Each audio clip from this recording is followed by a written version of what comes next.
Assalamualaikum warahmatullahi wabarakatuh. Sobat Bejawan yang dirahmati Allah Subhanahu wa taala dan yang berbahagia. Pada kesempatan ini kita akan melanjutkan bahasan kita tentang obesitas, di mana pada episode sebelumnya kita membahas salah satu jenis obesitas yang dinamakan gemuk daging. Nah, pada saat kesempatan ini kita akan membahas obesitas yang berikutnya adalah obesitas karena gemuk lemak. Lemak secara umum itu sangat diperlukan oleh tubuh. Di dalam tubuh, lemak bisa berfungsi untuk melarutkan vitamin A, D, dan E. Selain itu, lemak juga berfungsi untuk sebagai cadangan nutrisi di dalam tubuh kita, dan lemak juga mempunyai fungsi untuk menjaga suhu di dalam tubuh. Itu sebagian fungsi lemak. Sehingga secara umum sebetulnya kita tuh juga perlu lemak di dalam tubuh. Hanya saja bila lemak di dalam tubuh ini terlalu berlebihan, maka akan menimbulkan masalah. Kalau lemak di dalam tubuh terlalu berlebihan akan menimbulkan masalah. Nah, terus secara garis besar, orang gemuk lemak itu cirinya bagaimana? Orang gemuk lemak secara garis besar itu, silahkan Anda masuk kamar, terus di depan kaca silahkan loncat-loncat. Di mana bagian tubuh yang bergoyang-goyang itu, itulah tumpukan lemak di dalam tubuh kita. Nah, secara garis besar, penumpukan lemak di dalam tubuh ini adalah asupan karbohidrat terutama, jadi karbohidrat atau sumber kalori. Jadi asupan karbohidrat atau sumber kalori, entah itu atau gula yang masuk ke dalam tubuh kita, itu jumlahnya lebih banyak daripada yang digunakan. Sehingga antara input nutrisi, sumber kalori, dengan output di mana nutrisi itu digunakan untuk aktivitas, ini tidak berimbang. Lebih banyak yang masuk daripada yang digunakan. Sehingga kelebihan nutrisi di dalam tubuh kita itu akan disimpan dalam bentuk lemak. Nah, berarti salah satu sumber lemak di dalam tubuh adalah karbohidrat. Terus yang berikutnya penuaan. Penuaan juga bisa menjadikan tumpukan lemak. Karena apa? Massa otot yang berkurang akan membuat tubuh lebih sedikit membakar kalori. Nah, sehingga apa?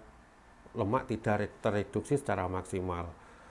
Kurang gerak, stres, terus kurang tidur, kebiasaan makan buruk, masa pubertas, faktor kehamilan, ini juga bisa menyebabkan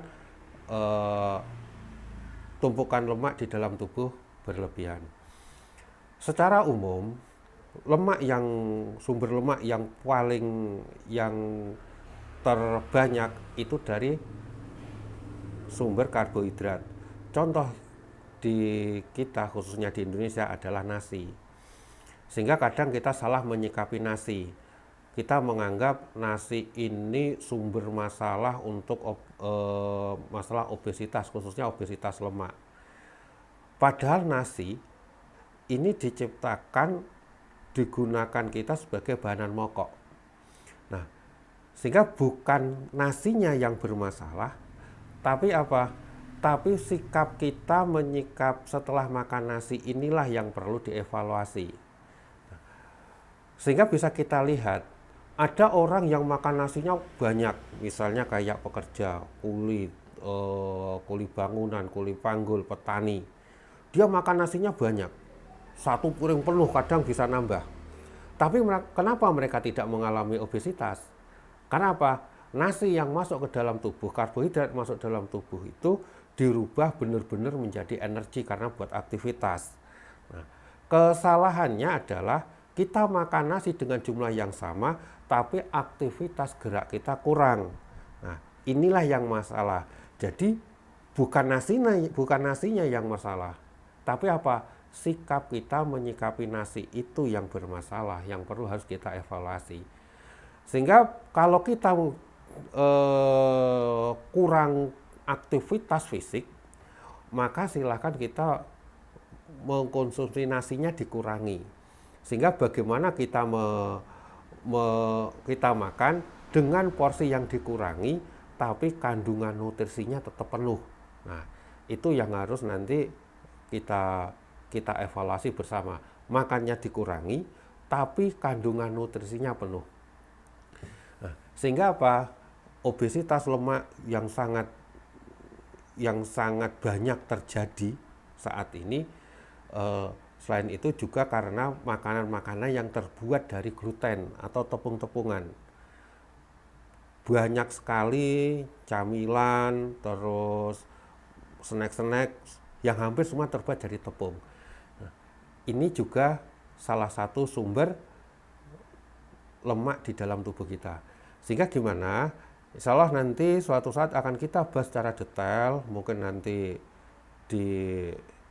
dibahas secara live biar kita nanti bisa untuk diskusi lebih panjang lebar, khususnya tentang nanti gemuk lemak ini. Nah, silahkan ikuti terus channel kami, silahkan subscribe, like dan share, dan silahkan komen di bawah terkait bahasan-bahasan kita yang nanti secara step by step akan kita bahas secara detail. Di masalah obesitas ini akan kita bedah secara holistik dengan kita menyikapi secara benar, secara fitrah penciptaan manusia, khususnya di masalah obesitas. Demikian, terima kasih. Akhirul kalam, assalamualaikum warahmatullahi wabarakatuh.